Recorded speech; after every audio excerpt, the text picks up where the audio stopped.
Divisi Profesi dan Pengamanan atau Divpropam Polri menggelar sidang etik dan profesi terhadap Bribka Rohmat atas kasus meninggalnya pengemudi ojek online Afan Kurniawan di kawasan Pejompongan, Jakarta, Kamis 25 Agustus 2025.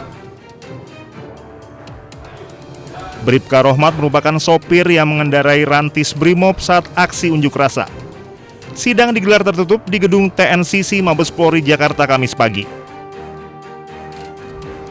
Dalam sidang ini juga dihadirkan Kompolnas sebagai pihak pengawas eksternal. Komisioner Kompolnas M. Hoirul Anam berharap sidang etik mengungkapkan cara berkomunikasi antara Kompol Kosmas sebagai komandan dengan Bribka Rohmat sebagai sopir. Harapan kami memang bisa didalami lagi terkait kenapa itu mobil meninggalkan rombongannya, terus sampai pada titik peristiwanya kenapa tetap melaju dan kenapa terus sampai ke markas. Lah itu semoga ini bisa terurai karena kemarin sudah terurai sebenarnya. Tapi kan komandan sama sopir ini gimana terkait juga soal komunikasi dan sebagainya. Sehingga ini tidak hanya bisa menghadirkan keadilan bagi keluarga korban, tapi juga bisa menghadirkan informasi seterang-terangnya. Sebelumnya, Divisi Propam Polri menjatuhkan hukuman pemberhentian tidak dengan hormat terhadap Danyon Resimen 4 Korbrimob Polri Kompol Kosmas Kajugae pada sidang etik yang digelar kemarin. Kompol Kosmas dan Bribka R ditetapkan melakukan pelanggaran kategori berat, sedangkan 5 personil lainnya ditetapkan melakukan pelanggaran kategori sedang. Dari Jakarta, Salam Pulungan, Jamie Jasin, Rama Romadona, iNews melaporkan.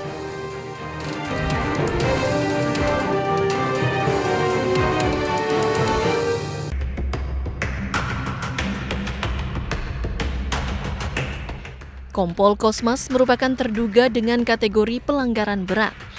Ketua Majelis Sidang KKEP menyatakan pemberhentian tidak dengan hormat atau PTDH sebagai anggota Polri. Pemberhentian tidak dengan hormat atau PTDH sebagai anggota Polri. Komandan Batalion Resimen 4 Korps Brimob Kompol Kosmas Kajugae mengatakan dirinya tidak memiliki niat untuk menabrak pengemudi ojek online Afan Kurniawan. Ia menyatakan peristiwa tersebut di luar dugaannya. Sungguh demi Tuhan, bukan ada niat untuk membuat orang celaka, tetapi sebaliknya. Namun peristiwa itu sudah terjadi. Pada kesempatan ini, saya juga mau menyampaikan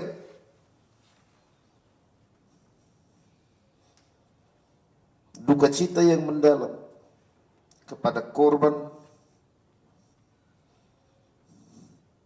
Afan Kurniawan serta keluarga besar.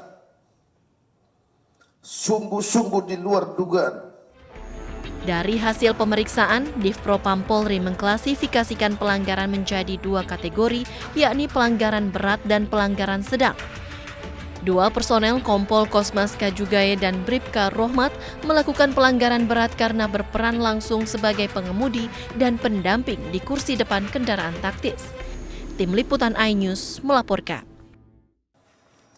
Untuk menjaga keamanan dan ketertiban umum, juga keselamatan seluruh anggota yang saya wakili. Walaupun juga dengan risiko yang begitu besar.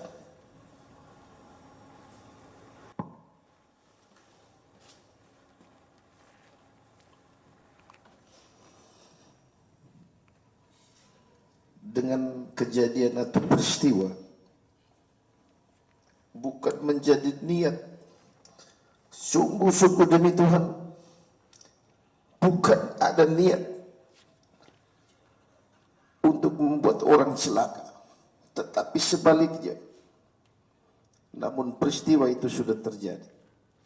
Pada kesempatan ini, saya juga mau menyampaikan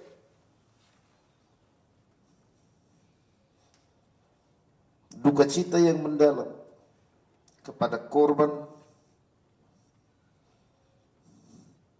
Afan Kurniawan serta keluarga besar sungguh-sungguh di luar dugaan,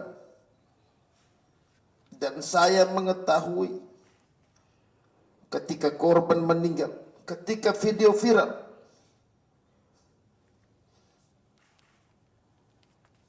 dan kami tidak mengetahui sama sekali pada peristiwa dan waktu yang kejadian tersebut.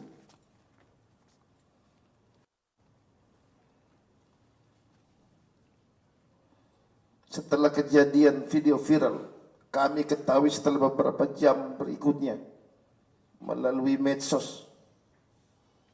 Dan kesempatan ini pula saya juga mohon maaf kepada pimpinan Polri ataupun rekan-rekan Polri yang sedang bertugas menjaga keamanan ketertiban umum.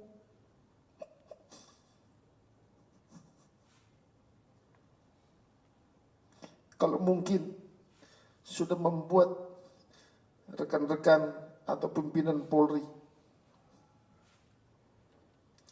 menjadi pekerjaan yang banyak mengorbankan waktu dan tenaga. Tapi bukan maksud dan tujuan kami.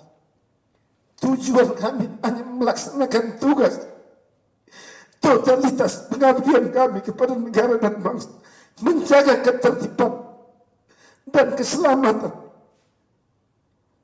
harta benda dan lain-lain demi keamanan ketertiban umum. Ketua sidang yang mulia, Ketua sidang kode etik, dengan keputusan ini saya akan berpikir-pikir dulu dan saya akan berkoordinasi dan berbicara dengan keluarga besar. Salam hormat saya. Terima kasih.